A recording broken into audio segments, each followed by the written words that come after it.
Genesis has been getting something of a foothold here in the UK market, despite only having a presence here for a couple of years. It's done that through utilising a wide range of models in its arsenal and then tweaking them ever so slightly for European buyers. The GV70, which is the car that we're looking at today, enters into the mid to large size SUV segment, and that's one that is filled with competitors. But Genesis has already been on something of a roll with its other models, including some premium features which really outshine the competition. So, what do we think of the GV70, and should you be considering it as your next SUV purchase? In today's video, we're going to be looking at what it's like inside, what it's like to drive, and the type of equipment that it has as standard to find out whether or not this is an SUV you really need to look at. All Genesis models have a very distinctive look to them. This GV70 is no different. That's down to the headlights and around the back where the rear lights are particularly slim. During my time with this car, well, pretty much everyone I've spoken to has called it either a Bentley or an Aston Martin. So you have to say that kind of works into the Genesis favour. But overall it is a nice effect and it does feel premium and well put together. Being part of the wider Hyundai Kia group means that Genesis can rely on loads of technology that other manufacturers just don't have to offer. That's why we've got a really big screen in the middle, digital dials which actually integrate some clever cameras so that every time you indicate it'll show you your blind spot in the dials, which I think is really cool.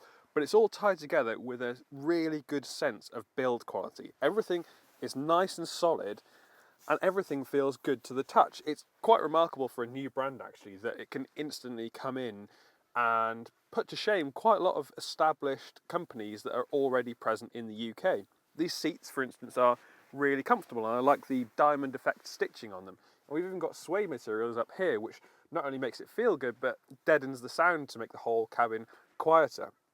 I'm still not sure about the overall design of the steering wheel. It feels a little bit dumpy, but the controls on them are nice and physical and they're not haptic in any way, so you know exactly what you're pressing when and if you need to press it. The main dials in the centre are clear and the infotainment system itself is good to use, although the only problem I've found is that having two rotary dials in the middle, one for the gears and one for the infotainment, means that you can often get them mixed up, and so you can sometimes come, and when you want to put it into drive, you actually rotate through the satellite navigation. That's a bit of a pain, but other than that, it's all quite intuitive, and it's all, again, nicely made. There are loads of great features to talk about in the rear seats of the GV70, but it's the fundamentals which are ticked off first and foremost. I've got plenty of room for my feet and plenty of room for my knees and my legs in general. Headroom is also excellent, despite we've got the panoramic sunroof, and that sometimes cuts into headspace on some models, but actually I've got plenty of room and I think even taller passengers are going to be able to get comfy back here. The seats themselves are nice and square and they're very well cushioned too, so they're going to prove nice over long distances. But there is a big transmission tunnel, so the person in the middle is going to feel a little bit squashed. On this particular model, I do like these contrast bronze seat belts and the bronze stitching, which helps to just liven it up a little bit, but that might be down to personal taste. What do you think about those colours?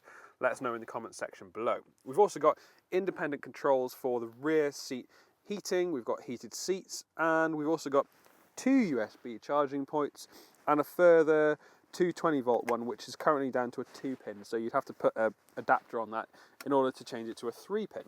But overall, it's spacious. We've also got ISOFIX points at either side, and most importantly, it feels nice and put together and like it's going to take quite a lot of daily abuse really without looking tired.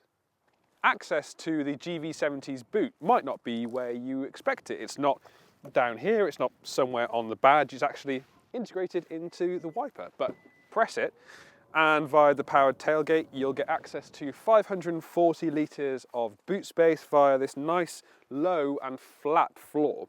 The good thing as well is that there's just this section of metal and plastic at the front rather than an expanse of painted section, which means it's going to look pretty good even if it gets a little bit bashed up by all your luggage and your things that you put in there normally.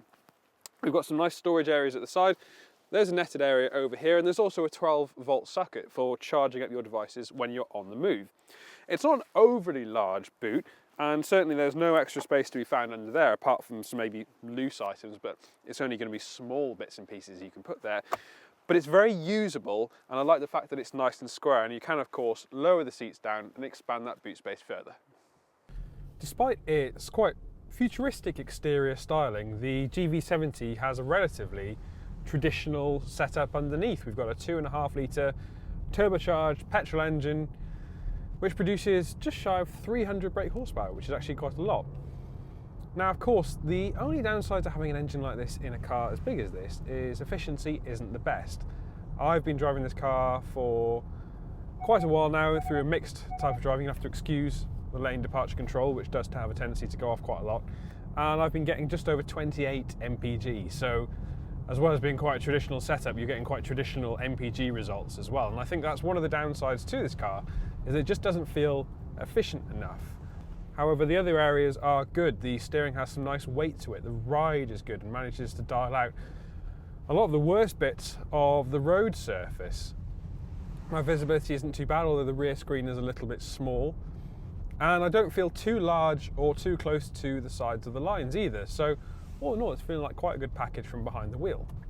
It should manage 0 to 60 miles an hour in 5.9 seconds too, which is quite sprightly, really. It feels like a nice, normal setup.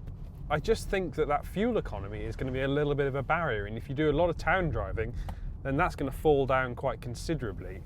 You can see why Genesis is having a push on its electric models if these existing engines don't really deliver the kind of economy that we've become accustomed to, particularly if you're having something with a larger diesel or even just a smaller, more efficient petrol.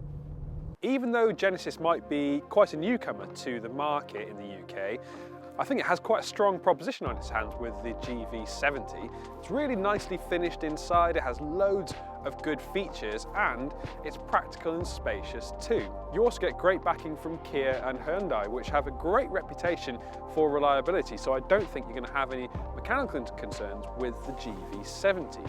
It's also got that novelty factor. You'll be driving something else that really stands out from the crowd, namely because there hasn't been anything else on the road which looks just like this for quite some time.